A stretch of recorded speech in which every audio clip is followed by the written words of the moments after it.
dangerous.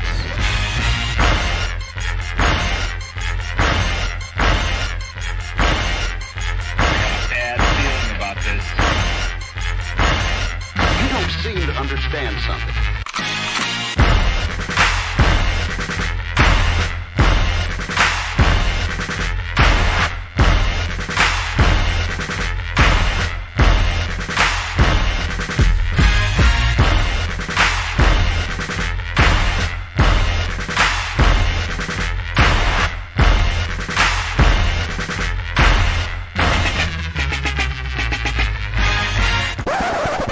The thing that I like most about being a dad is that I see that I'm about to impact the world.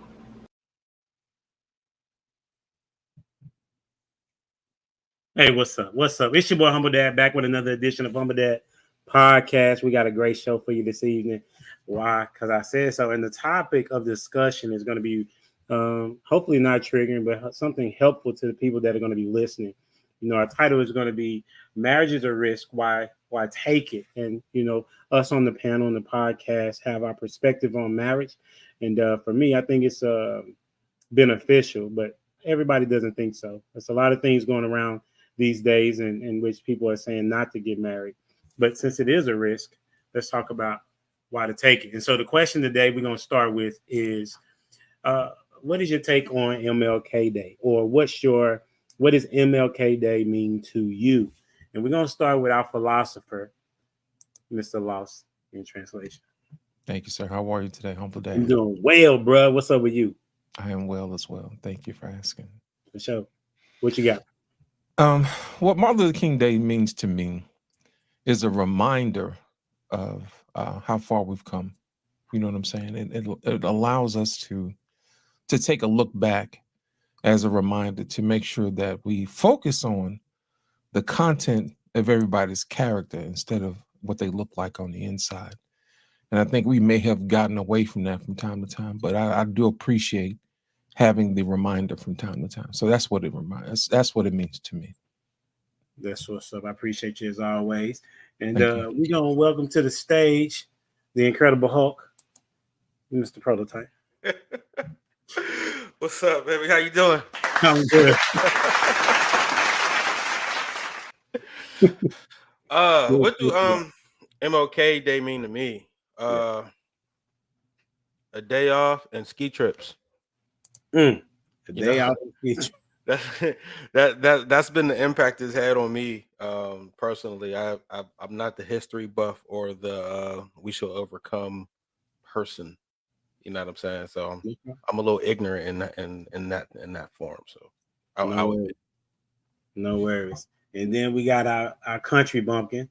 You know what I'm saying? Welcome to the stage, Miss Ash. Well, listen, Ash, Nacogdoches is the country. Like, there's no way around it. It has what, 13,000 people and like 12,000 of them at the college. The shade. Oh my God. And see, this is why Martin Luther King had a dream and it's become a nightmare. The colorism on colorism. Okay. What you got? For me, it's showing that we have digressed. We ain't progress, we digress. That's the way I take it. You know, back then it was in suit ties. Now you got, butt out season. You're half naked running around here in 2-degree weather. So to me, it's just a little reminder where we was and where we came. It's like we're gonna start putting clothes on today or tomorrow, because today everybody in the house with their clothes on. But we're gonna see once the weather change. But that's what it means for me. That's what's up. That's an interesting take. Hey, welcome to the stage. Listen, I wish I had his voice. Mr. Robert, give me a second. The dude's always talking like he about to sing something. Oh man, nah, not today, man. Throat is a little jacked up today, but thanks for having me on, Humble Dad. Absolutely. Prototype Ash, you my girl. What's going on? Always a pleasure. I personally, everybody said some decent stuff, man, but I think MLK is it's starting to become a lost cause, unfortunately. Other than me reminding my kids about the significance of it. I remember back in the day, we used to have the little color pencils, and I'm not the color pencils, but the books and the speeches. And if I didn't have the "I Have a Dream" speech on my wall, I almost believe my daughter wouldn't know about it. Mm. You know what I mean? And so I believe it's a dying cause, and I hope that we continue to revitalize whatever that looks like, you know, with the back population that sees the significance that's left. You know what I'm saying? That's what's up. For Good to sure. see y'all. You too, bro. And welcome to the stage, the couple of the hour, the common sense couple. What's up, Anthony and Alicia? Hey, Hello. how everybody doing? Doing well, man. Thanks for being here. What y'all got? You want to go first? I mean, MLK Day it is a day off. Kids are out of school, and I mean, it's just a day to acknowledge Martin Luther King. That's how I look at it. I feel like we deserve that. I mean, regardless of if you acknowledge it or not, or if you do anything to celebrate it. If they got a Columbus Day, we need an MLK Day. Okay. Like I said, like my wife said, it's a day to acknowledge a man that made an impact. That's what I look at it as. Like, he really made an impact in the world to that degree. Now, have we upheld that? You know, what he was doing to it? Yeah, I would like to think so, but at the same time, we still have a long way to go. Okay, we have a long way to go. Yes. Okay. Appreciate that. All right. And then we got a newcomer. Welcome to the stage, Miss Kayandra. How you doing today? Hello there. How are you? Doing well. Thanks for being here. Thank you for having me. Absolutely. What's your take on the question? Well, you know, MLK Day, of course, it was set aside to, well, it was almost 100 years ago that MLK was born. So this is his birthday.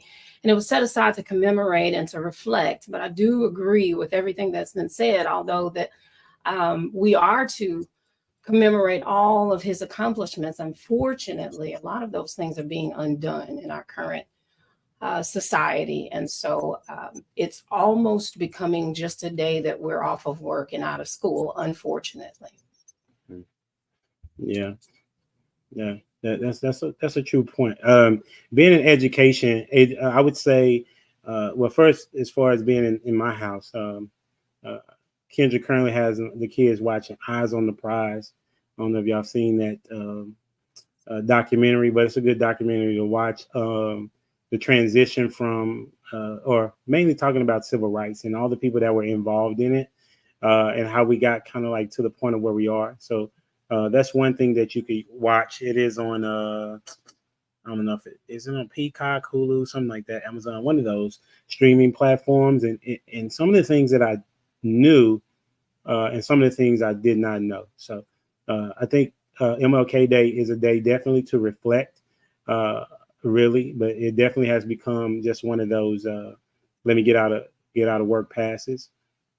However, that's contingent upon you as an individual and how you deal with it with your family, because it's not the goal of anybody to educate your family. It's your goal, should be your goal, to educate your own family, right?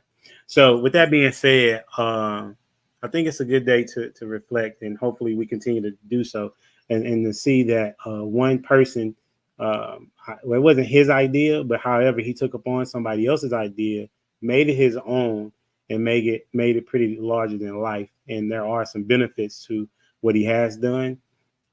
Side note, my personal opinion, I don't think that he realized what he was doing at the time and how it was a detriment to Black people as opposed to being a benefit, because segregation actually benefited us. If you actually go back and research, once integration happened, Black people felt like other cultures were better than ours, and so they began to spend their own money into other cultures and other places. And so as a result, that's why it went down. A lot of educators and superintendents were against integration. I think a lot of people don't know that. So that's my piece. And so we're gonna transition. Hey, I'm happy y'all here. We're gonna have some good conversation, good commentary as well. And we're gonna start off with a pretty simple question. Let's see. We're gonna talk about describe an example of a risk. Describe an example. Let me get this together. As you think, as a teacher, you got to give people their think time. Describe an example of a risk. And we'll start with Mr. Robert.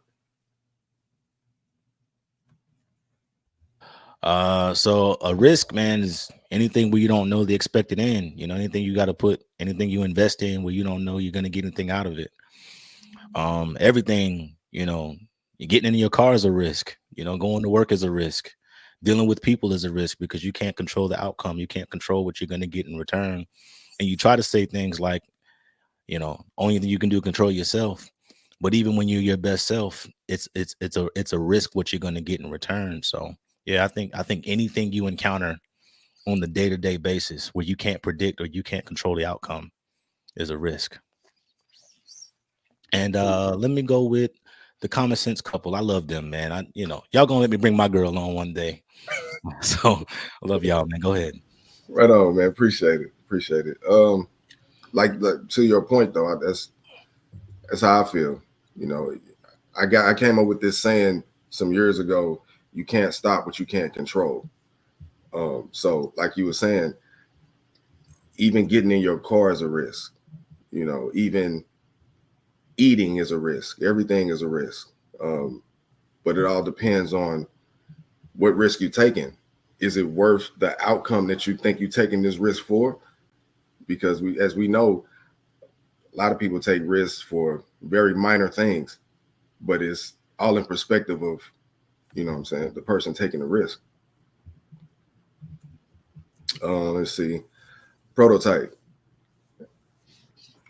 I'm gonna just piggyback off of what you guys already said, right? I mean, a risk is I trade stock. It's one of the other things I do, right? So I take risks on a daily. They're educated risks. I look at my charts and figure out what it's going to do. But it's anytime I put the money up, it's a risk. What I'm saying, that it can go back the other way. So anytime you're at, like you said, you can't necessarily control what what's going to happen. It's a risk. So let's go with Keandra. Yes, Keandra. Yeah. Thank you. Yes, and I agree with everything that everyone's been saying. It's basically a situation that involves danger. That's a risk. And unfortunately, we don't know what's on the other side of taking a risk. You can educate yourself as much as possible, but there's potential danger on the other side. And so an example of that could be anything: investment, purchasing a home. You don't know what's on the other side of that, a career change. So those are just some examples. And I'll go with Ash. Thank you. Well, y'all done said everything, so I hate when y'all do this to me. But yeah, risk is pretty much where you don't know the outcome, whether it's good or bad. To sum it up, that's what it is. That's the risk. The risk is the not knowing, the unknown, whether it's new job, new location, new relationship, new baby. It's the risk. So we're gonna go with Mr. Lawson translation. Let him go ahead and get that voice going. Thank you, Ashley.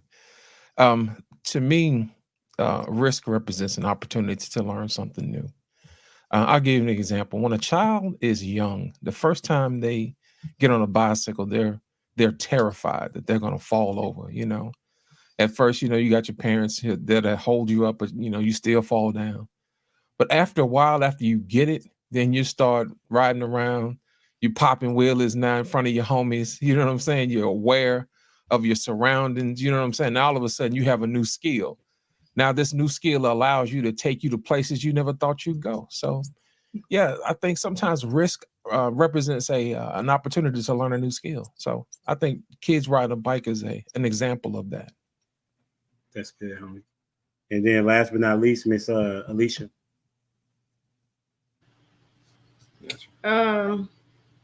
Everybody said a lot, but I think one of the biggest risks is entrepreneurship, especially if you're accustomed to working, you're accustomed to getting a guaranteed paycheck. A lot of people don't take that leap because they feel safer knowing, well, I have a check coming on Friday, or every 15th and 30th, I have a check coming, not knowing that if you bet on yourself and you take that leap into entrepreneurship with something that you really want to do, there's no limit on the amount of money that you can make. So, Okay, that's pretty good. Y'all gave y'all pretty similar answers, which makes sense, because we all have the same idea as it relates to risk. So I want to, as always, I want to build a definition for the group to be able to pull and extract from, right? And so the question that I have next for the panel is, how is risk connected to faith?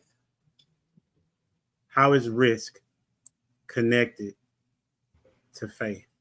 Because what you all said was that you don't know. That's what most of y'all said, that there's you don't know what the end is going to be, right?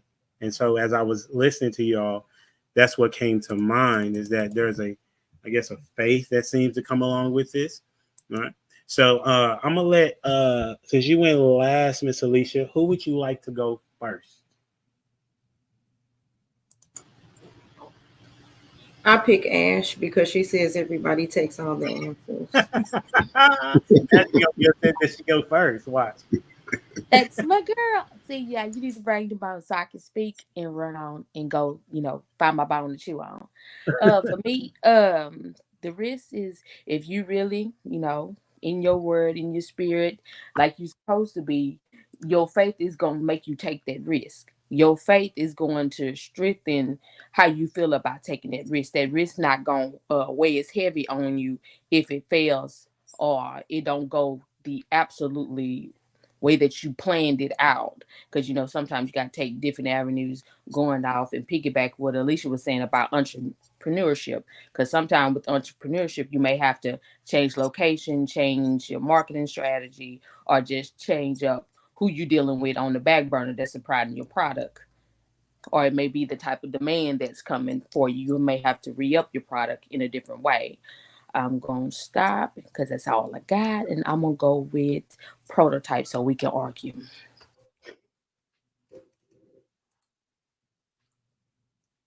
I would say risk is connected to faith, simply because you can never be sure, right? That's what faith is doing something that you can't see, right? It's just believing in, if we're doing science, you know what I'm saying, and we're working experiments, like we think in theory that this will work, you know what I'm saying, this experiment will work or something, this will happen, but until we actually do it, we quite frankly don't know. So a risk is just doing stuff, like, you know what I'm saying, without necessarily knowing what's on the other end. Like, I believe in Christ, and I believe, I'll go to heaven, and so on and so forth. But truthfully, I don't know. But my faith tells me that, you know what I'm saying. I hope I'm right. You know what I'm saying? Like, I believe I'm right, but I really don't know. So we'll go with the common sense couple.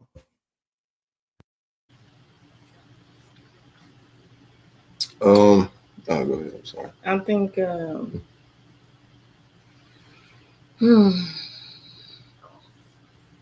according to the Bible, faith is the subject of things hoped for and the evidence of things not seen. So if you have faith in anything, I'm not going to say anything, but positively speaking, an outcome that you truly desire or something that you really desire to happen, I think it's very tied to having faith. Because if you doubt that it'll happen, it's probably not going to happen. It's probably not going to turn out the way that you want. Mm-hmm. Versus you having the faith and taking the action, you're going to make steps towards that happening, whether it be consciously, subconsciously. So that's my take on it. Mm-hmm. You want me to go, or you picking somebody? Yeah. Yeah, I feel it's you have to lean into the unknown, as Ash was saying. Like, it's the unknown. Leaning into it is the faith. You know, not knowing if I leave this job, what's going to happen. You know, if you leave, then you don't have any money coming in, bills don't get paid. Like, you have people tend to think that far down the line versus just stepping out on the faith. They allow that fear to hold them in, like, and that's still things unseen. That fear is things unseen. You're putting faith in fear because that hasn't happened yet as well. You don't know the outcome of that neither. You just made that up. You know what I'm saying? So I feel like if you take that risk, on the other end of that, if you're really about it, what you believe in will come to pass. But because what you don't believe in is going to come to pass too. You're not taking the risk will get you right where you are or in regression. That's interesting. I have a question for you though, Anthony.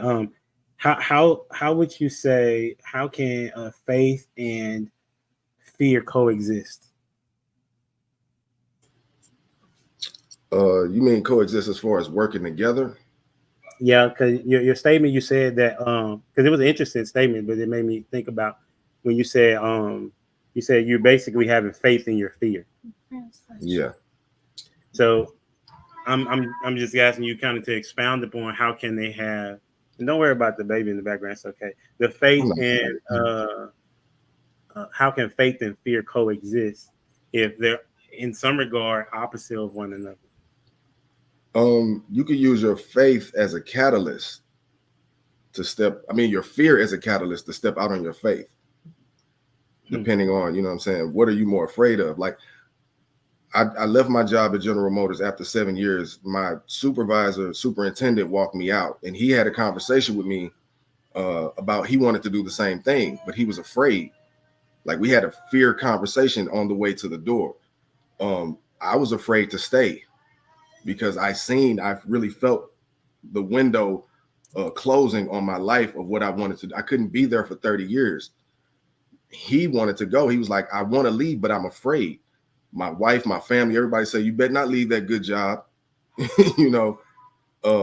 But at the same time, like, I couldn't stay there. I knew that much. So I had to step out on that faith because I felt internally conflicted. If I stay here, it's going to be a detriment to my life, to my family, to everything that I built while here at General Motors. So I just feel like God took me, that's as far as he was going to take me. And then it was up to me to make that decision to step out on that faith. But I wasn't going to be afraid. I was more afraid of staying. That's just the end of it. I was just more afraid of staying. So my fear pushed me out into my faith. I got you. Thank you for that. Who you got going? I would say, just to go with what he was saying, I would say the fear of going to hell pushed people to faith in Christ. Interesting. Yeah. Interesting. Who you got going next? Let's go with Lost in Translation. I'm so glad you chose me, man. I'm finna piggyback off what you just said. Humble Dad, faith is a vehicle that delivers us to a future outcome that we see inside of our head. There's a scripture that says, so as a man thinketh, so is he. Basically what faith is a picture. It is a guidepost. It is a sign to where you would like to go. You know what I mean? Yeah. And also what it does, it delivers a vision for you to actually subscribe to. You know, there's also a saying that says, out of the abundance of the heart flows out of the mouth. And also, you know, what you say comes to life. There's power of life and death in the tongue. So basically what faith is a vehicle that you use to deliver you to an outcome that's in your mind. Basically, that's exactly what faith is. I see. Let's go with Robert this time, man. I love everything everybody's saying. I'll say that I don't believe risk is associated with faith, to be honest. I think the opposite of faith is fear, and I believe all fear is rooted in unbelief. I think there's some things in accordance with your faith that are absolute and are cemented if you so have faith in whatever power. I happen to have faith in Christ. And there's just some things for me that are absolute.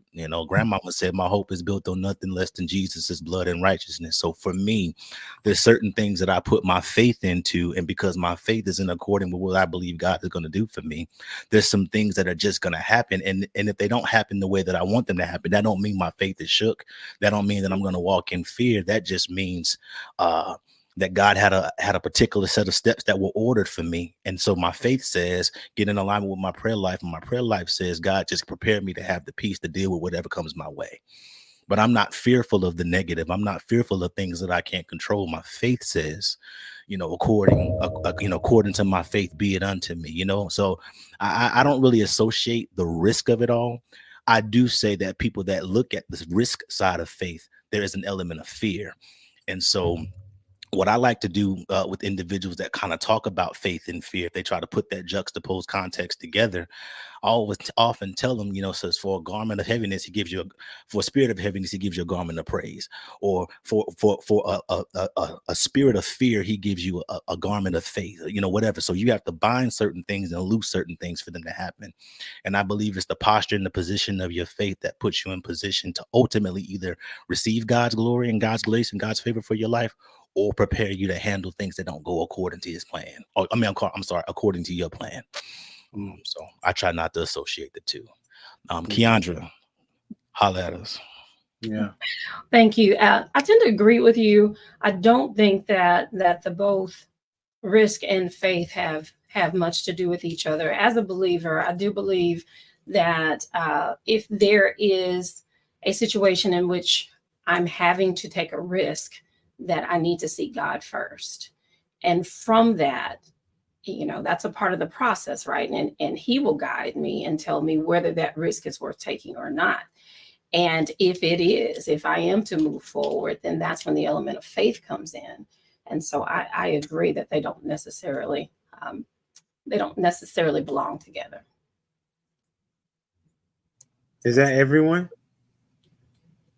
All right. Did anybody want to add or ask a question in this particular segment? Just to go. No, go ahead, Ash. I was just gonna say, just to go back to what Anthony was speaking on. Sometimes it is your fear that makes you rely on your faith. You know what I'm saying? Like he said, he had to move out the job and go somewhere else to be better, and I can relate to that because it was the fear of being put back on the phones for me because, my background is call center. It was like, dang, I'm right back where I started. It's like if you made room for other people to stay securement in their job, why couldn't you do the same for me? And I was like, you know what? We got to start over. Well, let's go start over somewhere else. Let's take these skills somewhere else. And then I stopped talking and start driving. But again, I could still take my managerial skills and still apply them, and which I did. I just don't know more. But it's the same. I think that goes hand in hand, and I can definitely relate to what Anthony's point was, because your fear can definitely either gridlock you into a job or make you really open your eyes to see that, hey, I'm at the window, ain't no growth here. Let's go. Let's go ahead and hit the door, because sometimes it's that fear of not having that steady paycheck. You got to go start over at that base pay. So I can definitely relate, because people I don't think correlate the two. They're like, oh, I got to start over. Well, if you're going to start over anyway, why not just take the skills and go somewhere else? Especially when you don't feel like growing, because I think that's what happened with a lot of us at these companies and stuff, that we get bitter in the job when we know we should have left a long time ago, but we done grow old. We done grew into this position and got set in the ways, and now that bitter spills in to someone else because they can't see, nothing else, because they at the ceiling, they at the roof, because they about to jump off into retirement. So I can definitely, again, relate. Lost in translation. You got it now, sir. Thank you, Donald. What I wanted to say, Humble Dad, is that sometimes, man, we have to realize the difference between when we're fearful of something and when God tells us to do something. Because sometimes God will ask us to do something that'll absolutely terrify us. And we ask him, are you sure you want me to do that? You see what I'm saying? That is my fear speaking to God. You see what I'm saying? But my thing is if you strengthen your faith enough, then you'll have faith enough to say, you know what, you've been right so far, so let me go ahead and just be obedient and do what you say do, even though it's terrifying. So sometimes your faith and your fear, sometimes your fear comes from you. You know what I'm saying, and not necessarily your faith, because sometimes your exercising your faith is what you use to overcome your fear. 9 times out of 10, our fear comes from us in our physical realm, thinking that we're going to get harmed. But if you rely on your faith, then you'll know that there's something else after this.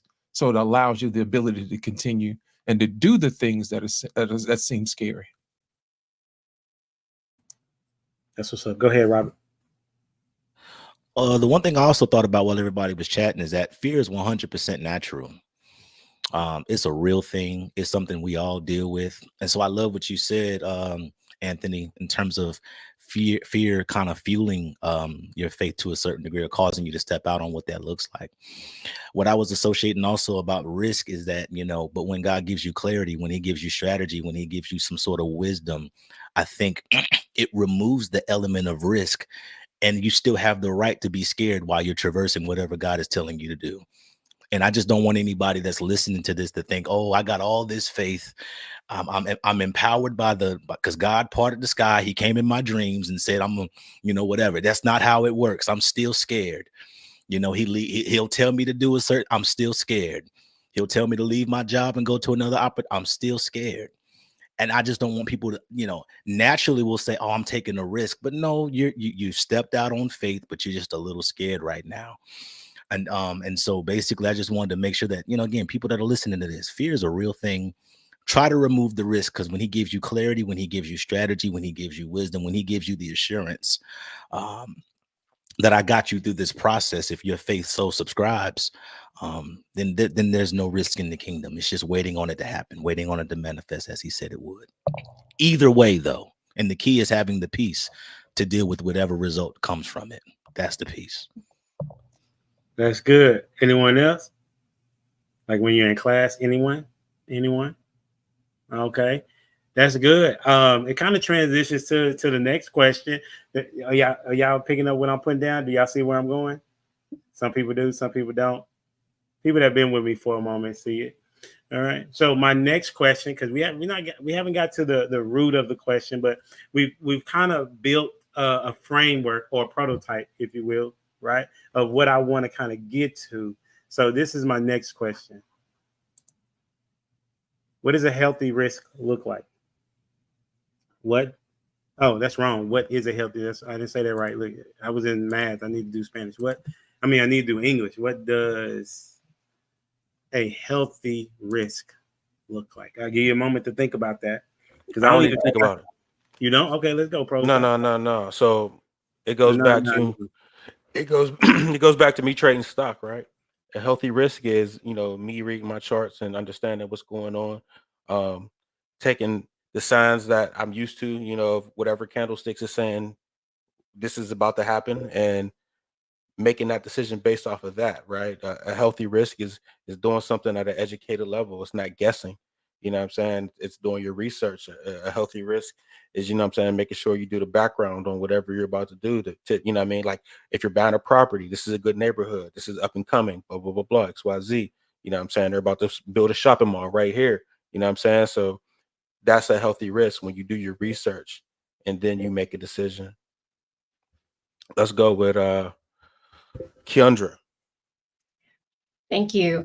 I agree. A healthy risk is a prayerful yet informed risk. So doing all of your due diligence, seeking the Lord, I think that's a healthy risk. And I will go with the common sense.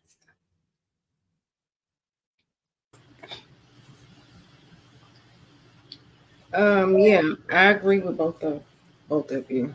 A healthy risk is a more calculated risk, an educated risk, not just jumping into something blindly, but weighing the risk, weighing the pros and the cons, and knowing best case scenario, worst case scenario.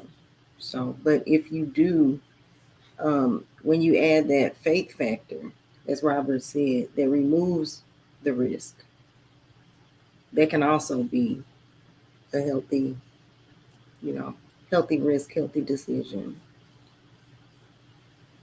I would say a healthy risk is a risk, a risk worth taking. Like, is it worth it to be doing this in the first place?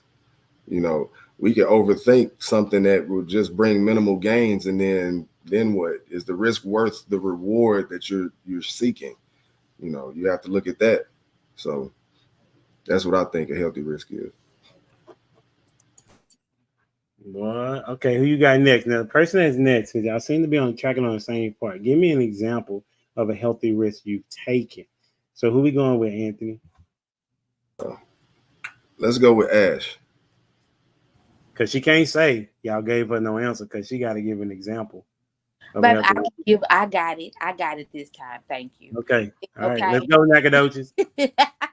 I would say the healthy risk for me was getting my CDL, because I always loved the drive. And with me going from the call center to actually learn how to drive the bus, I was like, you know what? The next stop is to get my truck. Because after these kids graduate, that's my next plan, is I want to be on the road with the truck. So that's in the progress. It's not stopped. That's always been the plan, to get my Class A. I just didn't know how to go about it or which way I wanted to start. And with me losing my position at the call center, which was the quality analyst, it pushed me over to the bus. So it's like, got pushed that way. So was it a good risk? Yes. Have I learned some stuff? Yes. Do I still like dealing with people? No.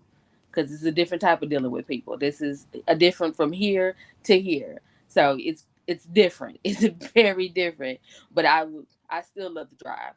The people, you learn to ignore them. They're going to act crazy. They're going to do what they do. But it was a healthy risk for me and mine. It has really just opened up doors, make me really understand and learn how to study the area I'm in. Like, I think it was, who was it? A Cummins couple, when it was talking about moving into the neighborhoods and see how this, the flow of the neighborhood up and coming. Or was it Prototype? It was one of y'all. I'm sorry, I forgot. Credit to where credit due. But yeah, it was a healthy risk for me, and I will go with Robert. Something you mentioned earlier today, Alicia and Anthony. Healthy risk for me was entrepreneurship, but it was entrepreneurship because I had the proper capital. According to Prototype, I did the right research. I understood my market value, understood who my audience was. And so it was a necessary and appropriate risk because I knew I had something to offer the particular community that I was going to be a part of. But my dad told me a long time ago, it's easier to get a job when you got a job. And so just to free some entrepreneurs really quickly, it's easy to have a dream and a goal to do a particular thing, but you can't do nothing without capital. And so it's not a risk when you don't have capital. That's just a dumb choice. And there's a difference. And I think that, I think we confuse the word risk with not having the proper analytics and research that qualifies us and quantifies us for the choice that we're making. So we from ignorance perspective, we call it a risk, but it was really a choice that you made that you weren't qualified to make. And I think there's a difference between that. But I believe for some entrepreneurs, if you have the right capital, if you understand your market value, that's a risk worth taking. Did I miss that? Did I miss you? You said that there's a qualification. Robert, you said something about a qualification. So I said with the proper research, it can qualify you and quantify you for being able to make a choice. And I think that information moves it from a risk to an informed decision. And so I believe it's a risk at first, but it becomes an informed decision after the proper research. Okay, I got you. Okay, so it's similar to a hypothesis. Yeah. Right. If you're looking at science, right? It's an educated guess, right? Educated guess, yeah. Okay, so I'm thinking and I'm wondering, how does one go about getting the research? What does someone need to research? So whatever that case may be, like with Prototype, he was talking about stocks. I'm gonna transition in a minute, y'all rocking with me. But as far as you said that you're an entrepreneur, what were and where did you research to say, yes, I'm now able to be qualified to move in this direction? Does that make sense of a question? Yeah. So the Right. first thing I had to do is I had to ask myself, first of all, am I valuable? Am I marketable? Am I someone that would be trusted to provide a service? Number two, I had to research the service that I was going to provide. So I'm a videographer. I do a lot of videography for the podcast space. I do it for the movie space and things of the such, informational space. But I had to say, do I have something that's of a minority skill set in the region that I'm in? And so I had to really ask myself that. And I learned that in the state of Fayetteville, North Carolina, it's not a minority here because people don't even have the resources to be able to afford marketing advertisement like that. But I did have to say, okay, so what area of the world, what demographic of the world is a self-revolving, thriving business sphere, if I could say it like that. And I learned that Atlanta was. So I said, okay, how do I take my skill set and how do I put it in that demographic? I took my capital and I said, hey, I'm going to turn this over not only as an investment in my equipment, but I'm going to invest in a property in another location that was going to put me in position to now turn that money back into what it is that I'm doing now. So it's about understanding what you provide, who you can provide it to, and then what does it take from a resource perspective to put seed in the ground for it to ultimately die and then grow to become what it is that you needed to become for you to be profitable. You know what I mean? I've been talking so much. I don't. Oh man, Prototype. Have you talked about this yet? Yeah, he did. I think I think it's lost. Lost in translation. Go ahead, bro. You know what? Here's a great point. I'm glad you pointed out. Education separates you from your fear. You know what I'm saying? I'll give you an example, man. When I was coming up, my favorite thing to do was to gamble. You know what I'm saying? It was on the dogs. I had it bad, y'all. Now, how it happened was it didn't start out that way.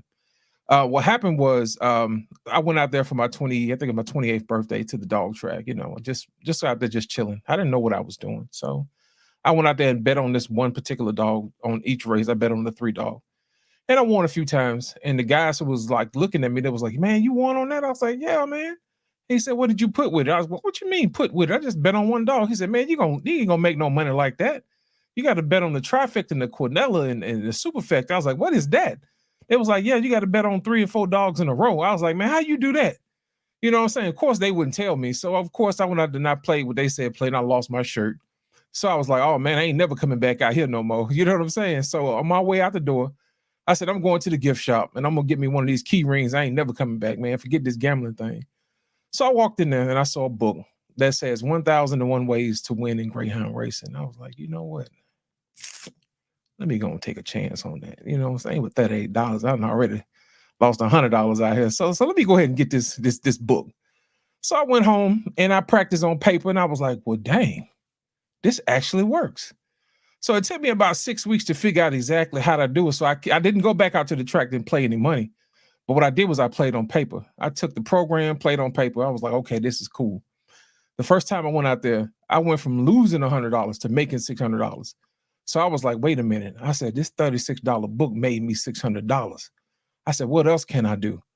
So what I did was I took my technical expertise and the knowledge of somebody else and put it together and came up with a spreadsheet and a program to do the math for me, to do it quickly. You see what I'm saying?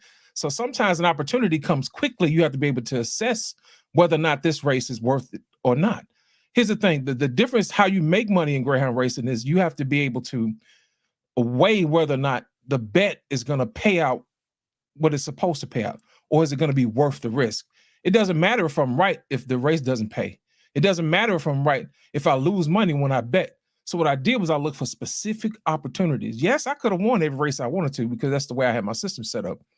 But I was looking for a very specific race. And that specific race was where a dog had lost 4 times in the previous grade and they had to drop him down. So the thing about it is if a dog has already lost in a particular grade, I know he's already won in the grade that he's about to win in. But the problem is other people don't know that knowledge. So I said, you know what? They're going to miss this race. That is the race I bet on. That is an opportunity that nobody sees. Risk is the exact same thing. You take the knowledge that you armed with, you take the information that does not look good to everybody else, and that's how you win. When I tell you, I probably made more money on accident than any job has paid me on purpose. I'll probably still be I probably still be underappreciating exactly what happened. So my thing is that sometimes in life you have to make sure that you take calculated risk, and education allows you to make sure that you reduce those risks, but also your knowledge will tell you whether or not this risk is worth it. Sometimes you can be right and you can be rich. But my granddad told me, he said, you can be right or you can be rich, but you ain't gonna be both. Sometimes you're gonna have to say, you know what? I yield on this one. You know, sometimes it may not be worth it, even though you're right. It's that old saying, all money ain't good money. All money ain't good Man, money. that's one of those slogans I absolutely hate, though. Do you really now? I Let's do. tell us about why you hate that I slogan. do, because it's like, I mean, it's like being right. You shouldn't have to compromise. You know what I'm saying? You should have to compromise your integrity, just to make a living, to be rich or whatever. But that's basically what it was saying. Compromise your integrity. You know what I'm saying? How could I put it? So if since it's MLK Day, we could talk about Black history a little bit, right? We can do that any day. Right. So it's you're not from an area and you go to a racist area and you're doing business, they know you're not from there. You know what I'm saying? But it's overlooking the treatment of the people that's there. You know what I'm saying? Just because you're making money there, you're doing business. You understand what I'm saying? It's one of those situations like when normally you would step up and say something like this is wrong, blah blah blah blah, and you know that might mean losing the money, but at the same time you got to believe that money is going to come back to you another way. You know what I mean? Like I just can't. It bothers my integrity that way. So for you think that any money that you gain is going to be good money? It should be. It should be. Well, the reason why they said definitely in Domino's is because if you get 20 on this end, it may make it to where you can't play again. And the whole objective as it relates to Domino's is for you to control the down. And if you can control the down, then you can pretty much control the table. And that's typically how you win the game if you more times than not, if you control it down. So it's mainly kind of centered around, I would say, is that how much control do you have? Are you controlling your situation? You know, have you, as you all said, have you decided to educate yourself before you move forward? So just because you get money on this end, like Lost in Translation was saying, he got money, but then he ended up spending that same money that he got just based on the fact that he had won a lot. So just because you won a lot doesn't mean that you're going to win again. So example, in real estate, I do real estate and I've done that for several years. You could think that the money that you spent is going to be invested in this particular house and you've done all the rehab, and then the market changes and now the house is not worth what you thought it was. So it was good money at first because of the numbers that you had, but it could turn out that you missed that the market was about to shift. Same thing with stocks as well. But I understand your question though. You want all the money that you earn and get to be good money, but sometimes it won't be. But hopefully most of the time it will be. So I rock with you on that. And so we're getting close to this. And so my next question, did everybody go on that one? I feel like everybody did. Did I miss somebody? Okay, so I don't miss. Okay, I ain't miss somebody. Let me see how y'all rock with this one.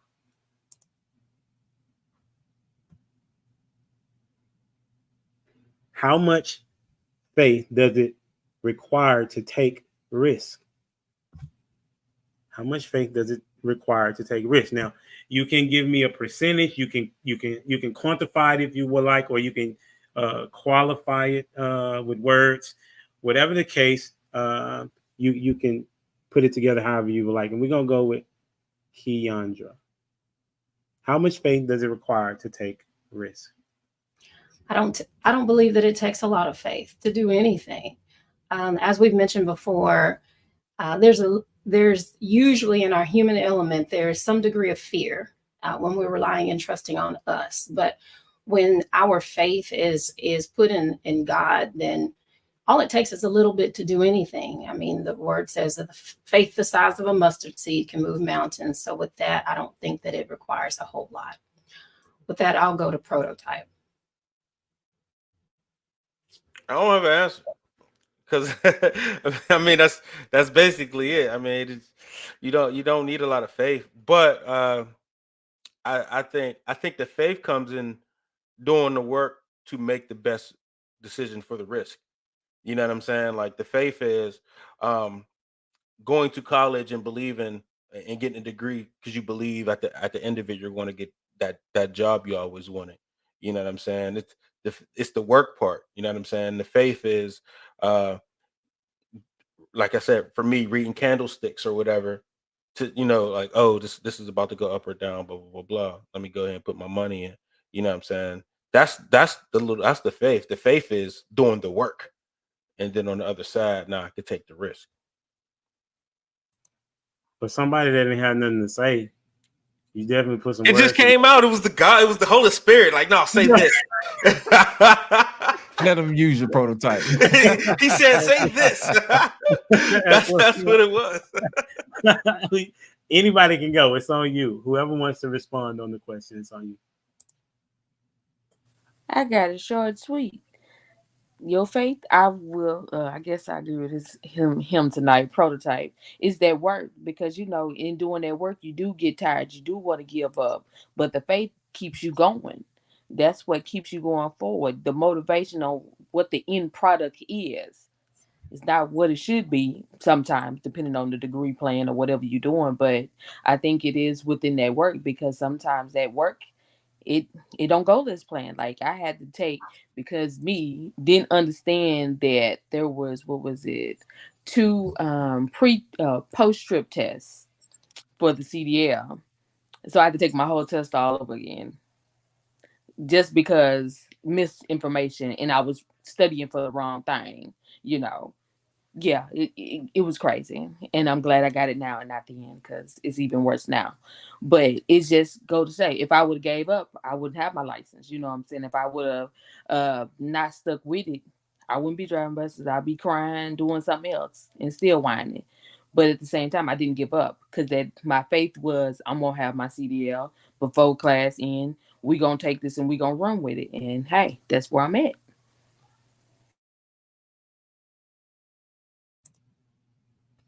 I would say, how much faith is it required to? I would say, yeah. Again, it goes back to what I said earlier. I'm not really asking for faith to make the risk. I'm asking for peace to deal with the outcome. And that's just where I'm at with that, simply and put. So I just want to put that part in there. I would say, as far as faith, to get started, maybe the mustard seed. But for it to continue during the work, the implementation of that risk that you just took, hey, you need a lot of faith to keep that going. Because if it, say you hit a bump halfway along the way, it's like, damn, man, then you stop. Did you really have enough faith in that risk to begin with? In this journey to begin with? So you have to have faith to extend the implementation stage in order to get to your goal. You have to keep going. Some people lose faith and quit and just give up. So I feel like you have to have more than the outset, more than the starter, the starting the car. You need the fuel to keep going. So there was one thing I just thought about, and the reason why I know I'm leaning hard on like dealing with the outcome is because I think there are people that have like what's called like lazy faith, and I think that's the case because they put more effort into having faith or hoping something will happen versus doing the necessary research, the necessary work to make it happen. And so it's like, I got faith and I'm, oh man, I'm gonna get canceled. And we talk about faith a lot, like in the Black church, and it helps us kind of stay relevant in our own laziness. It helps us, subscribe to our own pity versus saying, okay, I got the faith to do it, but it won't be a risk if I just do the necessary work to make it happen. There's the element of works, and if those two come together, and they have a conversation, it just makes everything worth. And so that's why I'm able to live in the peace of whatever decision God gives me the wisdom and the free will to be able to do. Because faith and works, they have a thing when they come together. That's all. Sorry about that. No, You know what, humble dad? Hold on real quick. While I translate. I just wanted to make sure Anthony had finished his thought prior. Okay, cool. Yeah, I just wanted to make sure you did. That's good. Go ahead, Loss. I think a lot of times people don't take into full consideration of the whole entire equation. Sometimes loss is a part of faith. You know what I'm saying? And sometimes you have to be comfortable with losing. So our problem is we think that we're always supposed to win. Peace comes from having comfort and knowing if I lose, I'm still going to be all right. You see what I'm saying? Sometimes we have to give ourselves permission to fail, because anytime you fail, it just brings you closer to winning. Thomas Edison found 1,000 ways for a light bulb to fail, and all he needed was one to work. And I think a lot of times us as a people, we love to rely on the good outcome. We put so much effort into the good outcome that we don't celebrate when we fail. And I think that risk is one of those things that allows us to celebrate that failure, so that it would bring us closer to the outcome that we need. Think about it, man. Anytime you've ever done something and you failed and all of a sudden you get it, there's a certain joy that comes along with that. You see what I'm saying? Because you know what? I've done this so many times and now I finally got it, so that you appreciate when you actually win. You see what I'm saying? The joy comes in the morning when you've actually won. And if you can't really take the L's, if you can't appreciate the L's, you'll never be able to appreciate the wins. That's good. Alicia, did you have something to add? I think that I agree with most everybody said, but having faith or demonstrating faith is really just making a decision and standing on it. So if you make a decision to do something, even though you might have fear, God might have given you the okay. You know, if that's you see God first, he gave you the okay on something, but it's the decision part. So that regardless of what happens on the journey, you have peace and you can withstand whatever comes your way. So you reach an obstacle, as we all do. But I made the decision that this is what I'm going to do, and I'm going to see it through to the end. Mm-hmm. So you say you're gonna stand on business? That's the running thing right now, right? That's what's up. Okay. Hey, we're gonna transition. This is really good.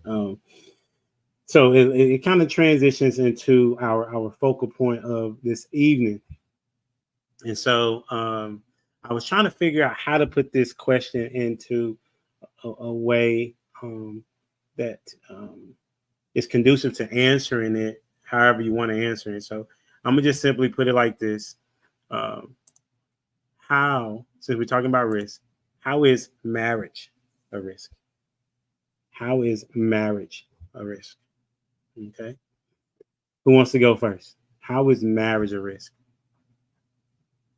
I would say it's a risk because you don't know the other person's true intentions. I know some of y'all are already there, but you know, from my little trial and error, he wasn't going in for the right reason. Because this is why I always try to ask people: are you in love with what you see, or are you in love with the person that's behind what you see? Because a lot of times we get caught up in the look and how they look in public, and then when they don't move a certain way or they don't act a certain way, you get upset. You know, that's not what you really need. We had this conversation a couple of shows back, is where people always want the what's pleasing to the eye, but not what they actually need to push them for their dreams, their family goals, and wherever else. And that's where I think the risk come in, is that you have to hope this person is really being genuine. You know, you don't have to redo the whole situation. But if you got to do it, hey, risk number 2. Hopefully, it works out better. Anyone step up to the plate. Oh, it was better when we picking people, huh? Like I'm telling you, I was thinking the married people was gonna jump all on this one. You know what I'm saying? I tell y'all, man, I'm terrified of marriage, and I'm trying to get married as we speak. I'm engaged, I'm the better be transparent, homie. Yeah, I'm the Rob of a do-over, if I could say it that way. A couple times over. So I'm terrified of it. What makes it a risk is that, like, number one, are you gonna love who I become? Because I'm not who I'm gonna be, 10 years from now. And then do I have the capacity to love who you're gonna become? Because the truth of the matter is I married you for the right now in a lot of instances when it didn't work out, and then you become somebody different. We grow into other people, and then so I'm terrified. And then like kids, and so just being told, oh man. So like right now, and she's gonna get me for this, but like I tell her all the time, you love me, you want to be with me, but my kids don't live here right now. And so what happens when they show up? And it's not that she would be a bad mother. That's not what I mean. But time changes, interests change, priorities change. And you have to deal with possibly being with somebody when you're not their priority on a Monday. You have to deal with sometimes being their choice on a Tuesday. And so that's hard. Marriage is a risk because you got to love somebody that may not love you back every day. And so it's a scary thing for me. She's talked me into it. I willingly conceded to asking her to be my wife. And I pray God gives me the peace to deal with the outcome. I'm definitely going to make some intentional choices to make this the best relationship, the best union, the best covenant that I've ever made with a person, even though I've made others. I pray that this is my last one. But I think the risk is associated in, are you going to love who I become? Because I'm going to get better. I'm going to get greater. I'm not my worst mistake. I'm not my past. There's greater in my future. And I want you to be a part of that. But do you have the capacity to kind of take that on? I had to get that out before everybody started making jokes. Listen, that's a bar, bro. You did fine. Yeah. I'm just curious to people that have something to say to that. I think that was really dope. Transparency is healthy. You know what I'm saying? Too many people run from it, and I can go for those that are still thinking, marriage is a risk because as you said, you don't know who you will be or they will be in the future. And we're talking about a lifetime commitment, right? And with the current information that we have, right? And so it also is a risk in the situation that you can lose that person along the way. That's my story, right? And then having to start all over again, right? So that there's a risk in that. It's also a risk in that your ideas of how to raise a family. I mean, it may be one way in the beginning that you talked about. I don't know if y'all familiar with this one video. Who was asking this lady a question? I think it was Kendra G. Kendra G was asking this lady a question about why does she want, what's going on with her current situation. And the lady had a 2-year-old and she had just recently got divorced. And she said, well, why were you not with your baby daddy? And she was like, well, he wanted me to be a stay-at-home mom. And she was a stay-at-home. You did? Okay. She was a stay-at-home mom. And he was paying for everything, right? And she said, well, what ended up happening is what my mind changed and I wanted to have a career. And he was like, well, you have a decision to make. So are you going to stay at home and take care of the kids, or you're going to go pursue your career? And she said, well, she chose to pursue her career. Right. And so he divorced her. Right. And so that was a risk that she's willing to take, but he took a risk in the beginning as well. Right. So those are the things that are kind of connected to the risk of marriage. Right. So I'm going to pause there and see if anybody wanted to add to that, because I have a follow-up statement later. I'm going to add to that, Humble Dad. Go. I think a lot of times people think of risk as something that's bad, I'll give you an example. Sometimes people have a fear of losing their own identity because when you become married, you become one. So sometimes you'll learn to pick up things from your spouse, and sometimes your spouse will learn to pick up things from you. You see what I'm saying? And a lot of times, if you ever hear people get divorced, they always say, I lost who I was. You know what I'm saying? They always say that. And I'm like, what do you mean you lost who you were? You know what I'm saying? You must have just got used to who you were going to be. Well, welcome to marriage. You're going to be different. You know what I'm saying? When you get married, you're going to become one. You're going to learn how to think as one. You know what I'm saying? And sometimes you're going to have to die to become more. You see what I'm saying? Now, I think a lot of people don't understand that, man. They have a fear of losing themselves versus losing someone else. And I think that is a healthy risk.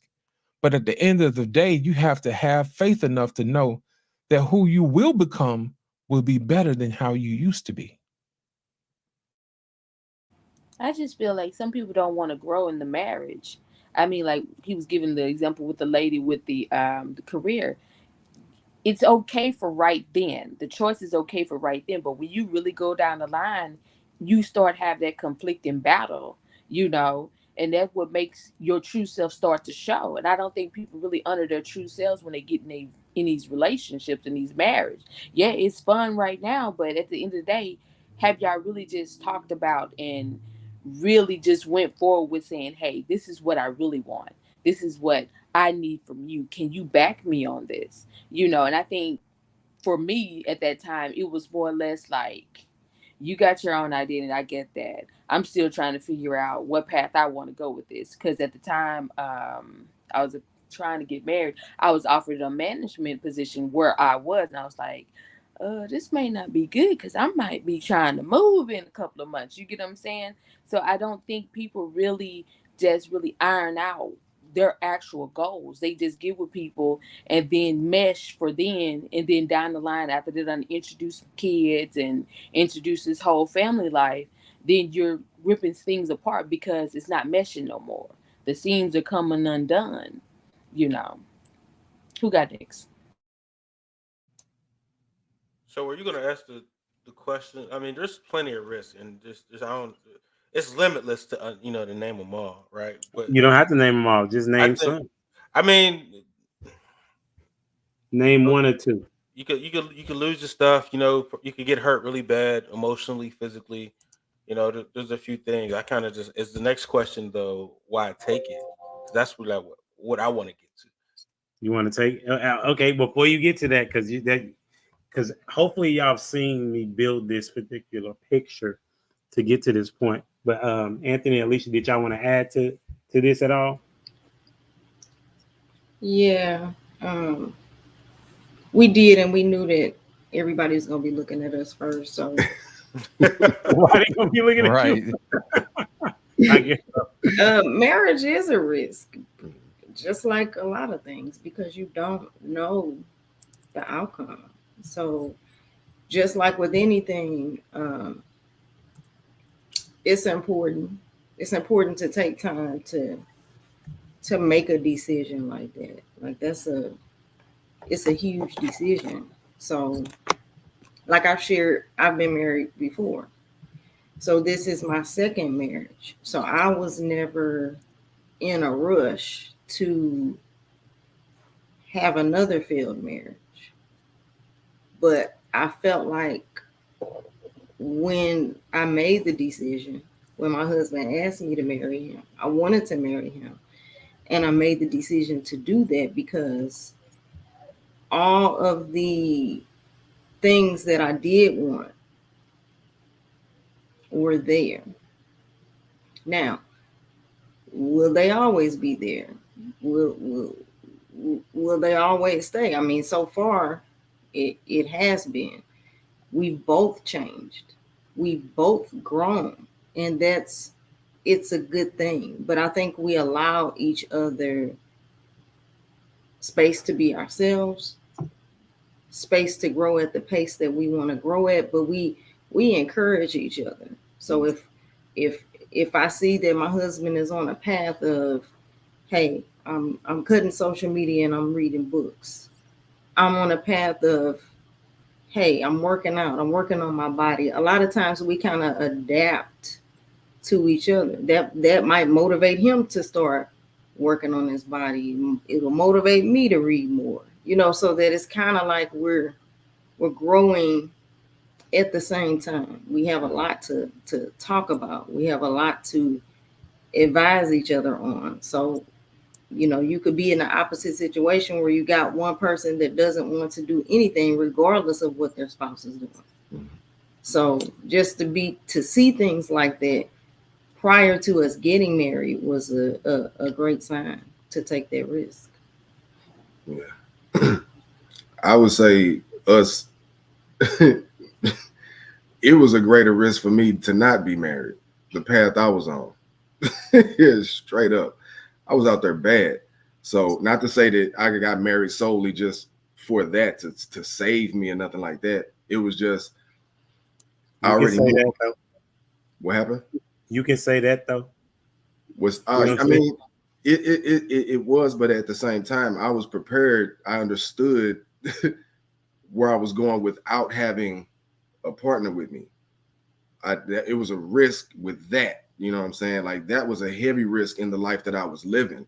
Like, I was really just woman to woman, moment to moment, minute to minute. There was no thought process down the line, So for me, being able to slow down and be fully committed, and when I saw the ring, or we went to look at the ring, it was no type of butterflies. It was nothing there. It was just like me buying some shoes. I knew what I was going to do. I mean, she wasn't there, but I seen the way that she lit up once the ring was on her finger. I seen it. And I knew at that moment, it was so much going on. I knew I couldn't get another ring.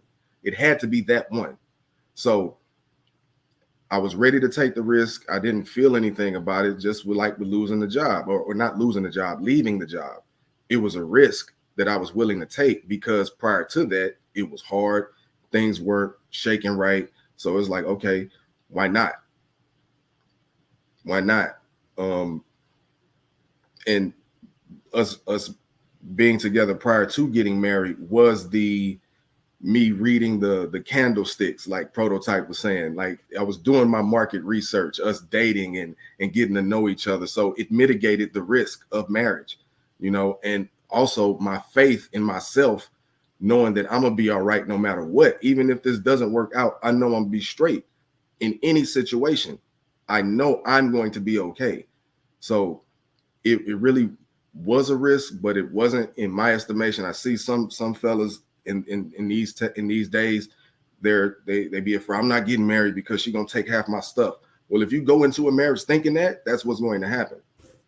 She's gonna take all of it, because you chose the wrong woman. You looking for a woman to take your shit. I'm sorry, excuse me. That's what you're looking for. You're looking for a chick to come rob you. You know what I'm saying? So yeah, I'd rather take a risk with a woman that I know I'm solid with, because I can get robbed by 3, 4, 5 chicks during the week.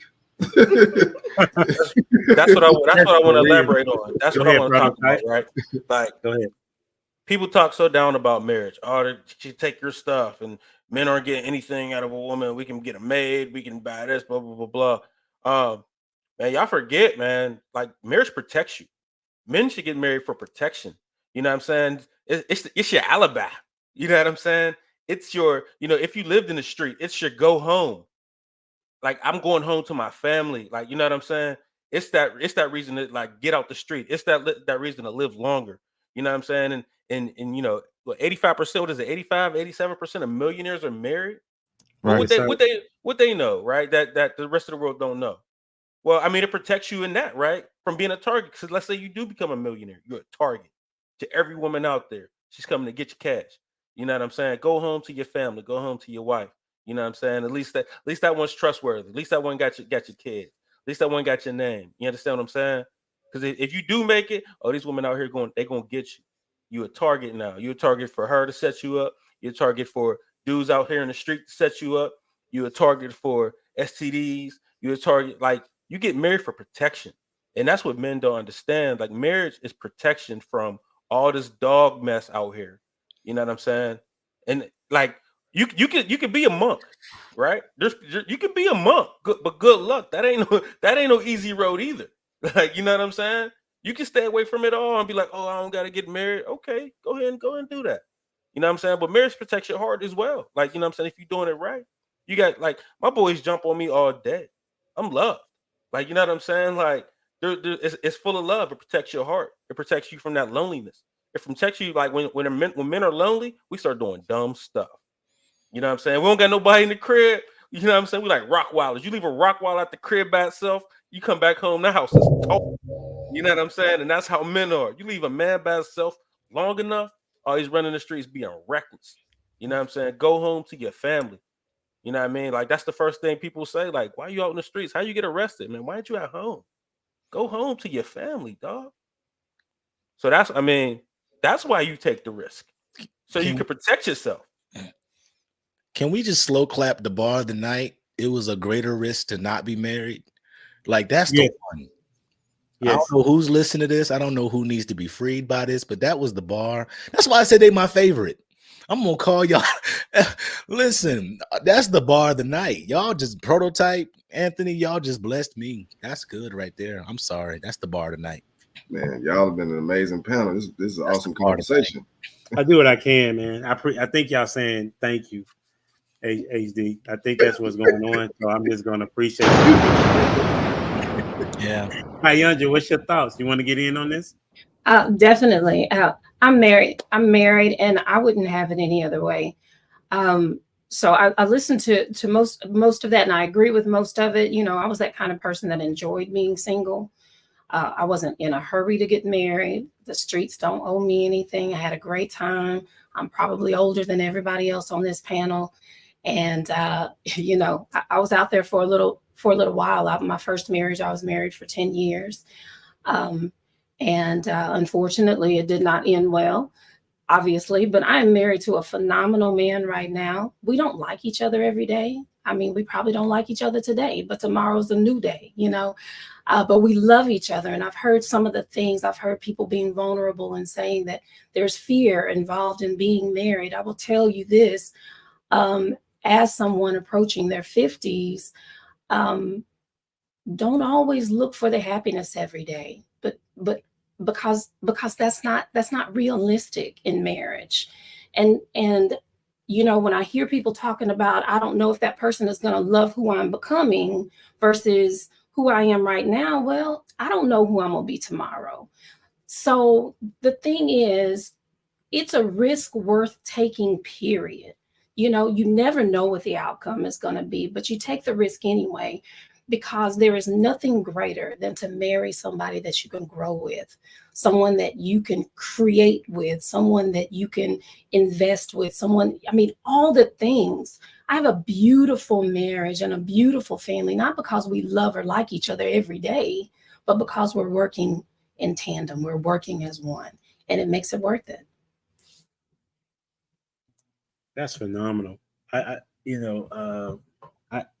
I'm gonna echo some of the things y'all said, obviously, I think, but there's many people that have seen my journey transition from being a widower to being married, and I'm just like what Anthony was saying. I knew that I needed to be married again because I had been a husband for so long, and then becoming single, I seen that I was about to be what I didn't want to be. I was almost going to be returning to my college days, if you will, right? And I said, and I remember telling God, I think I said this before, I was like, man, you got to bring me somebody because, you know what I'm saying? This is not going to be good for your boy, you know? And kid you not, I think 3 days later, I met Kendra. Didn't know she would be my wife, just somebody that was able to give me an opportunity to talk to somebody and to invest my time with. And what I did to know that it was going to be worth it, you know, I consulted God for real. You know what I'm saying? I'm that dude. And when I consulted God, it gave me the peace to understand what it was going to look like in the future. You know, I can't talk about everybody else's relationship with God. but mine is one in which he directs everything that I do. And when I don't do it from his perspective, I seem to lose out really bad, to some degree, right? And so the things that are the advantages of being married is that you get to, as Miss Keandra said, is that you get to grow with somebody, and from a male's perspective, you get to see somebody's going to show you who you are, right? You get to see that, okay, I'm talking to you this way. Okay, so I need to learn how to talk to you better. And definitely for men, it allows you to learn how to talk to a woman even better. You know what I'm saying? As well as it allows you to be focused, because now you don't have to say, okay, where am I going to go? Who am I going to sleep with tonight? You already know. You know what I'm saying? To be 100, right? Also, you give your an opportunity for your kids to experience a healthy environment in which you're growing up. And as Keandra said, it's not going to be sunshine and rainbows every day. So they get to see what it looks like for a man and a woman to come together and to work on a union that God has put in place. And they're going to take the good and the bad with it. And people don't realize this. I got this from Kirk Cameron. He said that as a parent, you're literally raising somebody's husband and somebody's wife. And so when you look at it from that position, you can see that it is a risk, but it's a risk worth taking if you have done what we said. Look at who they are. Maybe look at who their family is, maybe their mom, maybe their dad. Talk to their friends, kind of like you interview them all over again. What's their relationship with Christ like? What is their faith? How do they operate their faith? What are they doing inside the church? If that's what your MO is, that's me though, right? And ultimately, you're going to be kind of like Robert. You're going to have a somewhat of a fear, right? But that's a natural thing, right? Especially for men that feel like they're going to be losing out, right? But if you see that you're gaining an entire family and you're gaining a lineage for time to come. Otherwise, your kids are bastards, as they say. For those that don't want to hear that, but that's what you're doing when you're not putting them in a conducive environment to make it to where they grow in the way that God has established it. So, before we get out of here, I don't know if anybody wanted to add to that. Marriage is a risk. Why take it? Let me know if you got something you want to say. I just say this: you take it because at the end of the day, as Lost in Translation has said previously, you want somebody by the bed when you going down and out. You don't want to be at that bedside alone with some doggone strangers. You want your family. Like, my goal was not to be this elderly and not married. It wasn't the goal, but hey, that's the plan for right now. But I tell anybody, I always tell my kids, just because you see me single doesn't mean that you have to be single. Single is a choice that I'm making because I choose to focus on you. Because if I bring somebody else in the picture, they're going to want attention. I can't, give you all and then not give them, or give them all, then because I don't like to do balance. I don't like balancing beans. I ain't never did. So I ain't going to play.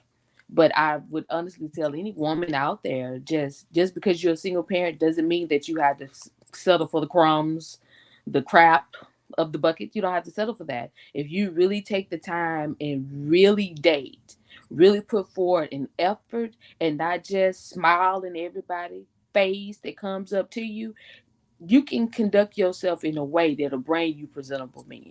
I don't care what nobody say. Love is out there. Love is everywhere. It's just where you choose to find it. And our pickings, sometimes we go too fast, and that lead us to where we at. If everybody just sit down and actually just took time to actually figure out what they actually want from themselves, as far as what a spouse will look like, what their family look like, what the job gonna look like, and just to transition to how this is gonna go, I feel like we all could really find ourselves some decent people. But at the same time, if we're just looking at what we're looking at, you're not gonna find nothing decent because you're not putting that leg work. If you started going to the club, getting there free before 11, how you supposed to find what you want? You can't find what you want in there. It hasn't worked before. It's not gonna work now, because guess what? What they say, oh, the men ain't no good. I can't find no. You can't look on social media because he know that you got 10 other people in your DM ready to, go to Pound Town. You have to stop and really think about what you're doing. You just can't just say everybody ain't no good. Because I tell somebody last time, if I'm running around here saying every man ain't no good, why have I been with every man? And how do I know they ain't no good unless I'm entertaining? And I had saw this on a clip, I think earlier today when I was on the bus. The lady was like, if you don't have to entertain everything that comes to you, just because they smile in your face doesn't mean you have to entertain them. At the first 10, 20 minutes what a guy getting at. You can kind of tell. It's going to go there fast. It ain't going to be a slow ride. It's going to be like the roller coaster. It's going to creep up. Then all of a sudden, here come the drop. And then you on the ride.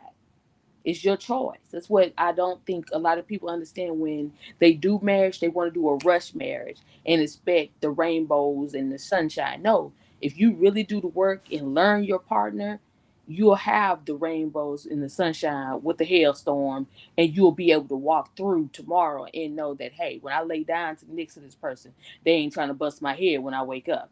You get what I'm saying? It's just, I feel like we don't put that effort into the love. We don't show our kids that effort. And I think that's why we all don't want to take the risk. We don't want to lose our things. But again, them things going to be there by your bedside, but ain't nobody else going to be there to change their bedpan. So what you going to do?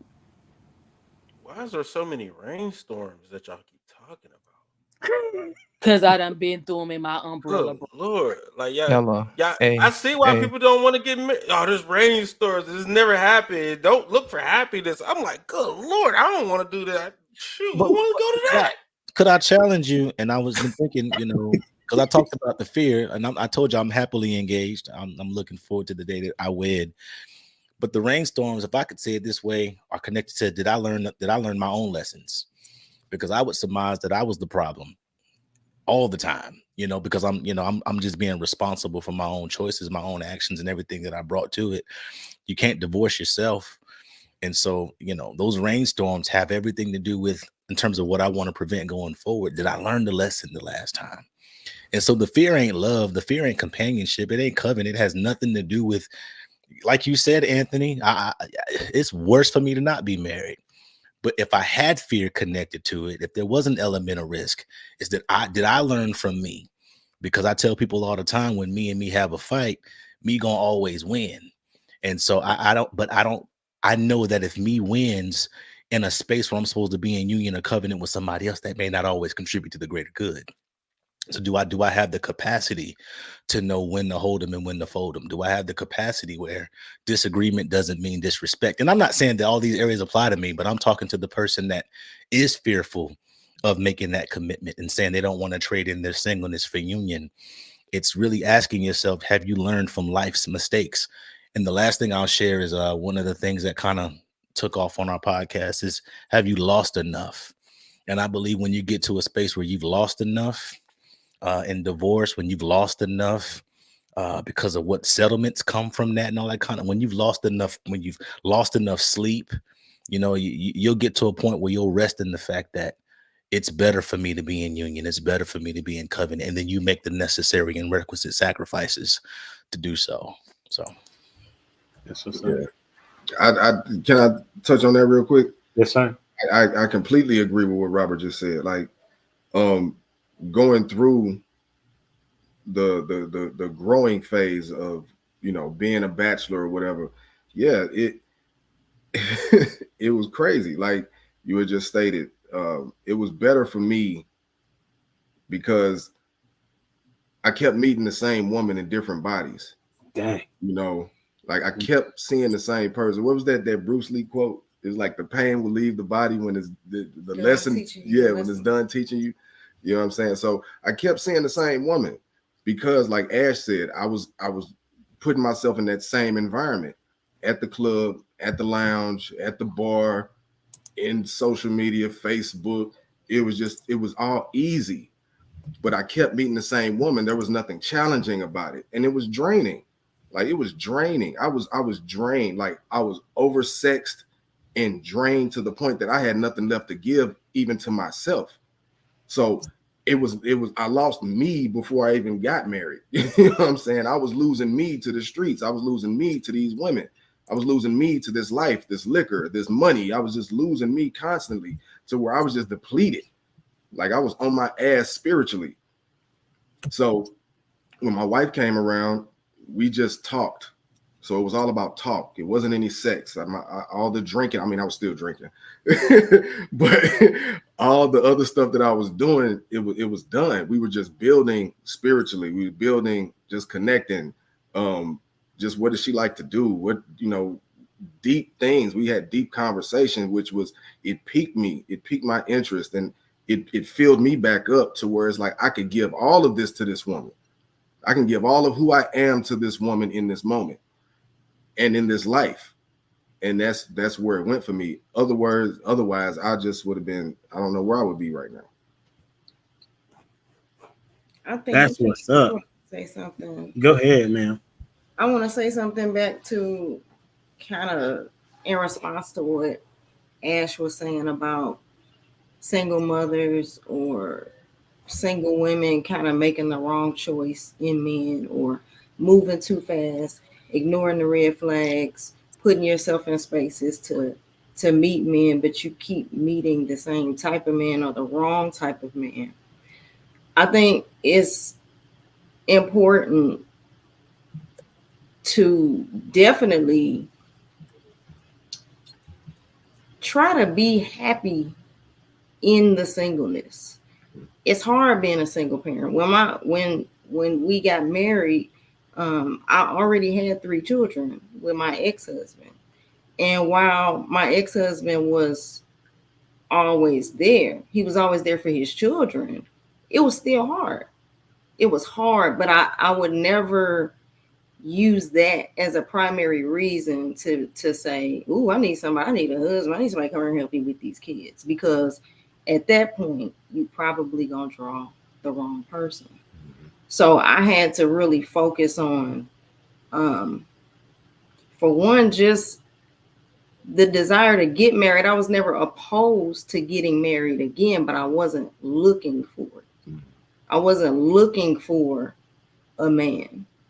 So with me just being focused on me, taking the time to focus on my children, because I knew if I was to get married again, that time would have to be divided, so it just wasn't a rush for me.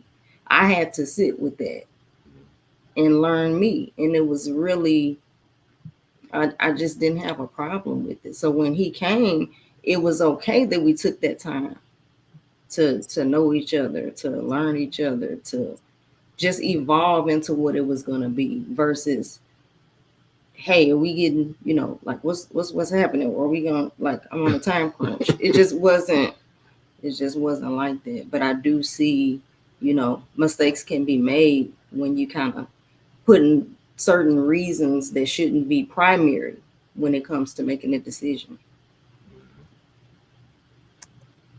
When Prototype said y'all want to cook, you know what I'm saying? I'm always the individual that try to get y'all out of here. You know what I'm saying? But y'all be on this Pentecostal time. Shout out to the Pentecostal, but you know what I'm saying? I'm okay with that. Are y'all good with conversation? Some people got to go. I understand that. Anybody still have open to having a conversation? Yeah, I wanted to add something that to Anthony and Alicia, what they said a second ago. Okay. Both of them and Ashley spoke to something that resonated with me, man. They said they kept meeting the same type of person. And what I wanted to do is I wanted to let them know that we wrestle not with flesh and blood, but against principalities, against powers, against the rulers of the darkness of this world. What you're experiencing is that you're meeting the same demon in different skin. You see what I'm saying? That's the reason. Inside of you agrees with what shows up. The thing about it is you're going to have to learn how to change what agrees with them inside of you so you don't keep meeting that same spirit. If you ever take the time out to look that person in the eye, there seems like there's something familiar there. That's because that's the same demon that shows up every single time. That's the reason why something in you resonates with them. But until you actually improve upon and until you root yourself You know what I'm saying? And the spirit of God, and make a space for God to live there, it's inhospitable for those demons to relate to something when God is in your house. So I would tell people to make sure that you clean out the inside, so that way God can reside inside of you, so you can actually relate to the God in somebody else who actually resonates with you. So that way you can actually meet the person you're supposed to meet. So clean out your heart first. And that way you don't keep meeting the same demon in different clothes. I'm working on it. It's hard. It's deep. It's, coal is hard to get out. That smut is something serious. You got to cough it out. So one thing I But realized is I've been like, doing a lot of social, like a lot of, not to cut you out prototype, but I have been doing a lot of reflecting the last couple of years and doing what Lost in Translation is talking about, seeing what's wrong with me. Not saying that I'm just perfect. Y'all know I'm wrong 99% of the time. But at the same time, I'm peeling back layers, thinking about things in a different perspective, how I handle it. Because sometimes, like I tell you all the time, I go about things the wrong way, but it gets the result that I want. And it doesn't work and resonate with everybody. So it takes work to really try to grow and move forward, because you got to get out of that comfort. You got to stop being comfortable with the wrong. And I think that's a lot of times what be my problem. I'm going to put it on me because I'm comfortable now. I don't want to move. Like I said, I don't want to find a balance between men and kids. I just don't want to. I'm being lazy. I'm just resonating in, I'm single. I'm just going to ride it out till they get grown. And then I'll get back on the dating train. Because now I feel like, for me, being a single parent, I was robbed in the beginning because my kids had to go to daycare. Like some of those first moments, I don't have them. Somebody at daycare got them. Somebody else record them. Got to record it, and it's in a system because they have to have cameras. That's why I tell you, if anybody getting married, have your children's then. Make sure that that's what you want to do, because some moments you can't get back. Because I looked up, my oldest was just walking. Like, when did this happen? When did Sharon start working? Did anybody want to tell me? I'm the mama. Can somebody inform me? You know. But if you are able to stay at home, or if you have a partner that can work with you, you're able to see those moments, those cherished moments like that. That's what a lot of people don't understand. Some of us miss out on that, and we beat ourselves up.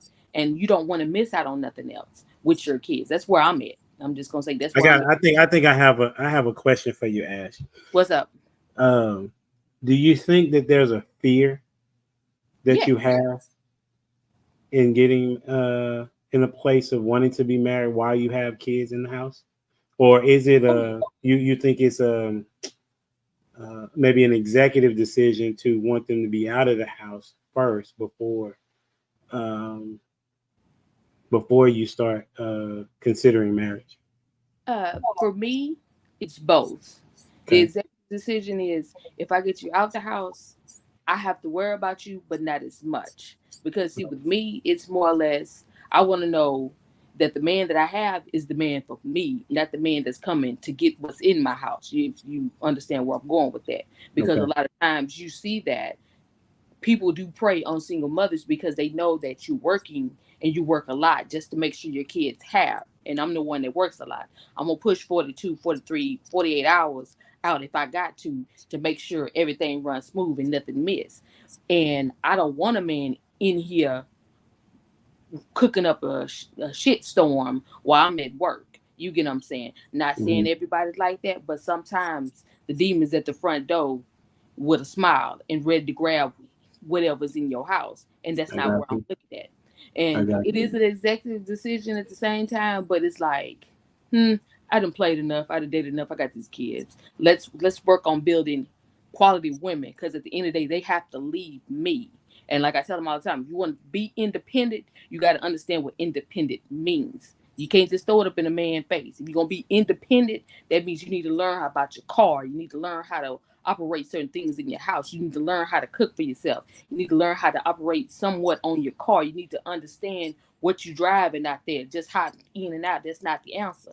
You get what I'm saying? So with me right now, I'd rather push out productive little women instead of half-ass. Like I really focus on them and getting them out, showing them how to be actual women You don't have to be independent, but you can be an actual soft woman and be able to fend for yourself and not being taken advantage of. I got you. I got you. So I would ask Keandra if you could in Alicia, because y'all said y'all been married before, right? So I'm interested in how, if you could, or if you would, or how would you counsel somebody or suggest to Ash in her fear, because it's a understandable fear, right? But I suggest, I don't know your situation, Keandra, but with Alicia, you had kids and you was like, but you're still willing to marry. So how would you encourage or give a word, if you could, or if you want to, in Ash's situation? What would you say to her to help her move in that direction? So yeah, my situation was that I had a little one and I was married the first time around. I was married and I did have some fear. And my fears were, I don't know what all your fears are, but mine were rooted in because I was sexually abused as a child. And so mine had everything to do with that. I just didn't even want a man around my daughter. I had a daughter and I just didn't even want anyone around her. I didn't want them to look at her. So I was terrified when she was a little girl, just kind of bebopping around. My daughter is now 29. But I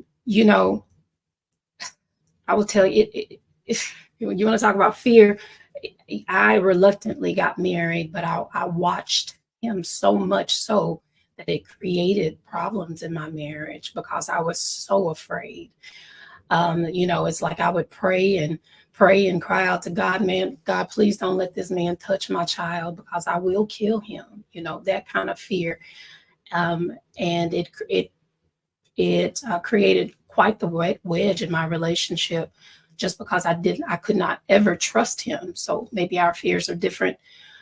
But after leaving that marriage, and I was single for a long time and got quite comfortable being single. In fact, I found so much peace in being single because I didn't have to worry about that fear. Not only because my daughter was growing up, but just because I just didn't have to worry about it anymore. But in that, I allowed God to heal me. Now I went through the phases, I trauma bonded, I was meeting the same kind of guy over and over again. And I realized we were just trauma bonding most of the time. But eventually I got myself some therapy, some real therapy. I'm not talking about that counseling that people don't really know what they're talking about. I'm talking about people that understood, had a specialty in the kind of therapy that I needed, which was sexual abuse therapy. I got some help. And I walked away with some tools to help me. And that coupled with, doing the work, doing the hard work, because we've said on this podcast that faith without works is dead. And that's true. So I had to put in the work and I had to allow myself to trust again. And so I would challenge you that whatever fear you're dealing with, if you're first able to identify what that is, and then talk to someone who is qualified to help you through that, gain some tools, do the work, and then face it. But it's better on this side. I love being married, y'all. I would definitely say, don't get married until your kids is gone. Like, there's no way to get rid of that fear. Like, you know what I'm saying? Like, don't do nothing till your kids is gone. Like, you know what I mean? Only way, me personally, I don't see how you can get rid of it. You know what I'm saying? Like, I can see why Keandra went through all of that. You know what I'm saying? With that fear, and while it would definitely put a wedge in between your marriage. You know what I'm saying? Because nobody wants to be looked at as a predator in your own house. But at the same time, you're like, hold up, though. Like, you know what I'm saying? Like, the world is the world, and it's not safe. So, it's always one of those things. Like, like my kids never been outside of my sight. Like, you know what I mean? Like, I grew up a latchkey kid and everything. My mom was at work and school, and I had the whole crib to myself. Allowed me to get in a lot of trouble. Like, but my kids have never spent the night over anybody's crib. You know what I'm saying? I don't let them little dudes out my sight. You know what I'm saying? They're just too happy, too jolly, too gullible. You know what I'm saying? I wouldn't know what to do about that. Like, you know what I mean? So I would say wait till your kids is, you know what I mean, and when they're grown and gone, then you know what I mean, ask go ahead and have your second life. But as of right now, I would just suggest, you know what I mean, stay strong, stick it out until they're gone. Here you What you go. got, what you got, Alicia? If anything, you don't have to unless you want to.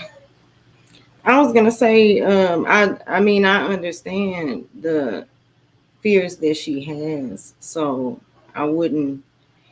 There's nothing I could advise her on. I don't know her experiences. I don't know all of her fears, but I understand. Like I've heard, or I know women that decided that I'm not getting married while my children are in the house, and that's that. That's a decision that they make, and I respect that decision.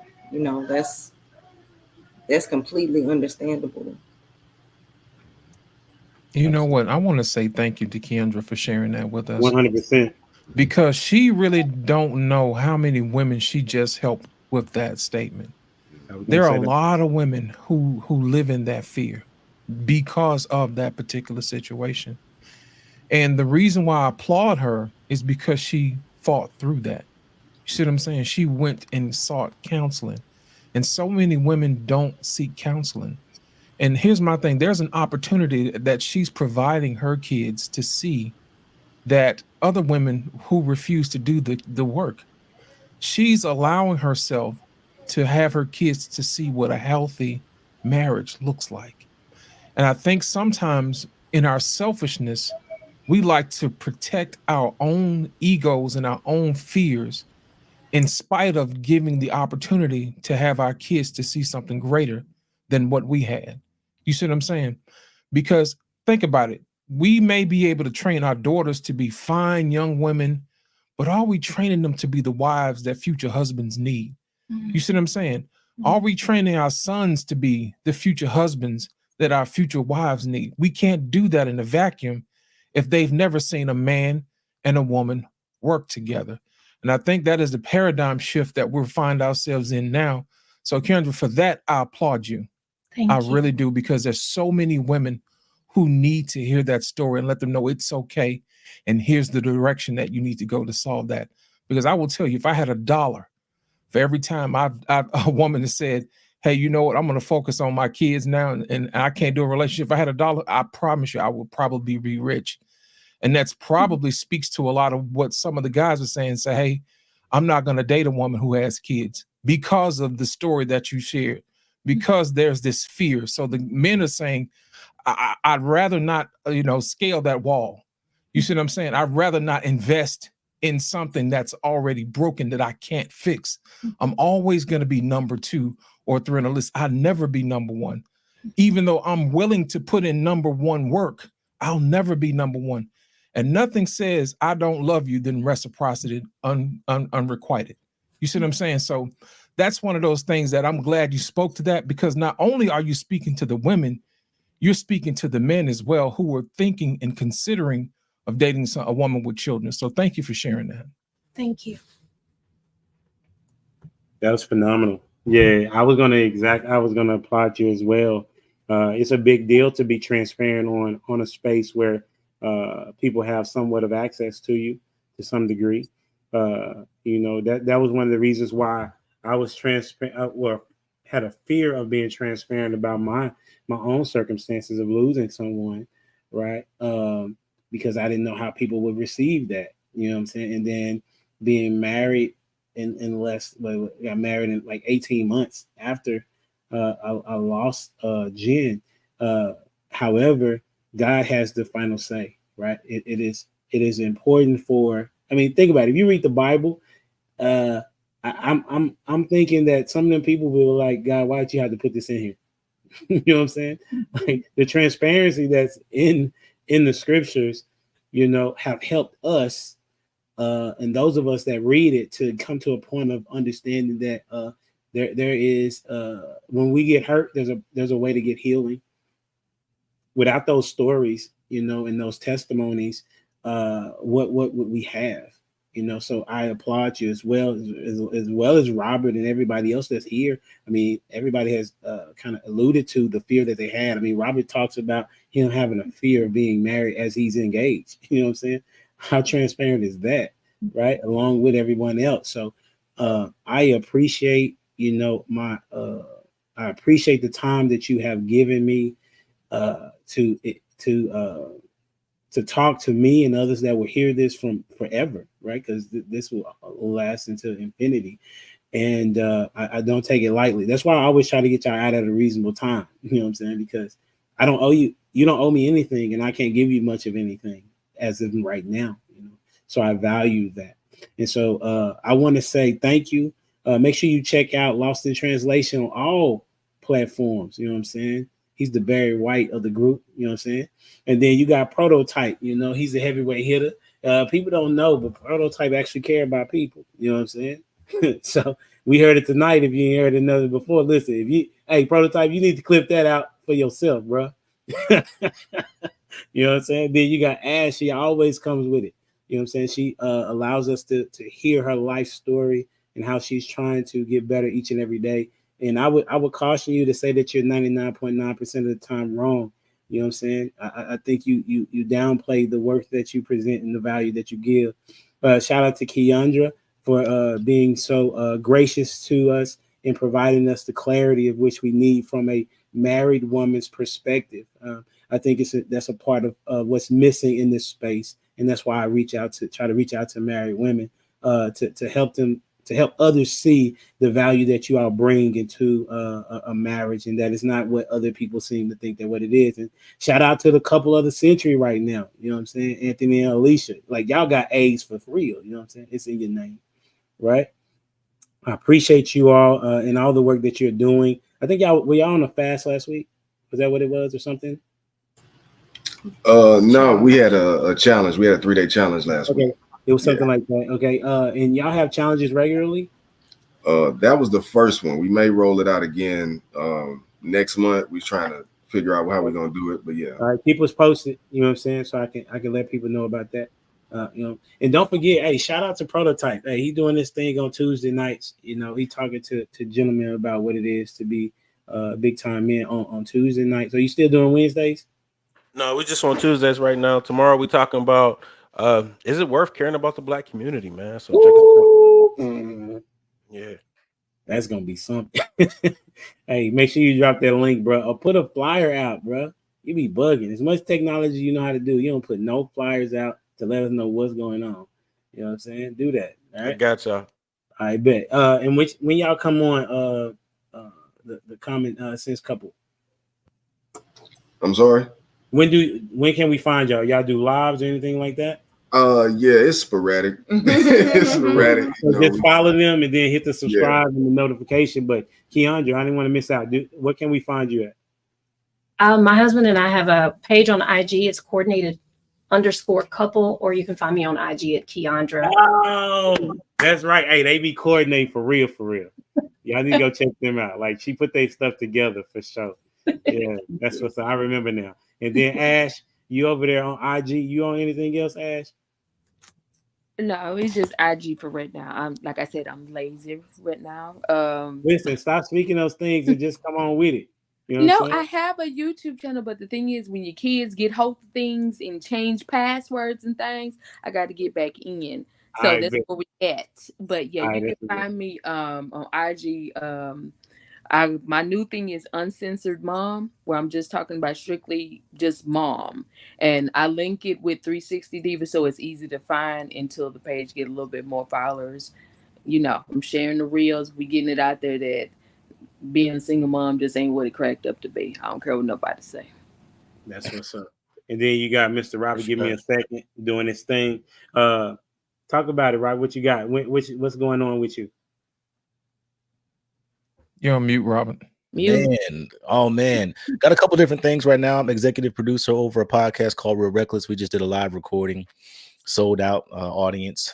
We got another one coming up in the spring and the fall.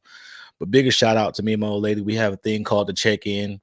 It was one of our most viral posts on IG. It propelled us to the followers that we have now. So we're releasing the check-in, and we're You literally can say it said 20,000. You can say no, I ain't worried about that. that. Well, then I'll say it. It helped us, but I will tell you this: for anybody that Ash, anybody that's talking about their page or whatever, before that post, I had 275 followers. Working hard, grinding, doing what we were doing, and that particular transparency. All I said was, don't mess with my pride, my money, my ego, or you're gonna make me have a conversation with my future. That was a punchline, but the point is, we have the check-in. I love her to death. Thank you. I'm gonna tell her what you said, Anthony. Hopefully, it's gonna get me some points. It's a bigger risk to not be married to you. So, and I'm gonna give you some flowers with that too. So, no, I enjoyed being with y'all, man. You can find me on IG, YouTube, Facebook, TikTok. We just started that page up and everything like that. And all of our social media outlets will be live after February 1st. That's what's up. Hey, and this is a Humble Dad for sure. It's been a pleasure to be on the stage with you all. Don't forget to like, share, subscribe to the channel, and all that jazz. We're growing. I started doing the clips and everything. We at 840 right now. Trying to get to the G on YouTube. Okay. Yeah, I seen the reels, the dump. You've been loading them up. Yeah, I ended up I had an interview. Somebody interviewed me on Wednesday, and he gave I think it's Opus. Have y'all heard of that AI? Opus Clips. Yeah, Opus Clips. Opus Clips. So I started using Opus Clips, and that's what I've been using. So that's what was helpful. Before it was me trying to do it by myself, and everybody knows that takes forever.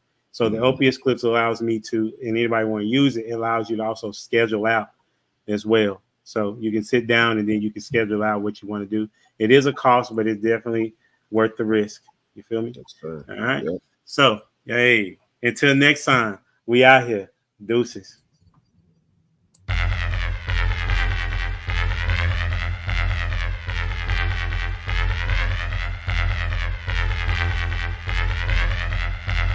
The boy is dangerous.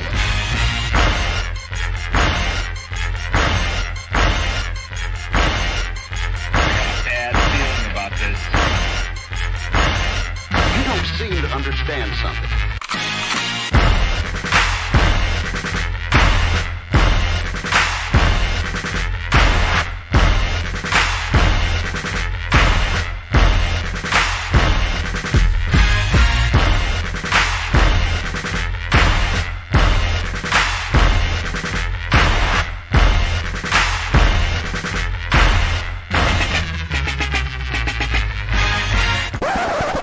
The thing that I like most about being a dad is that I see that I'm about to impact the world.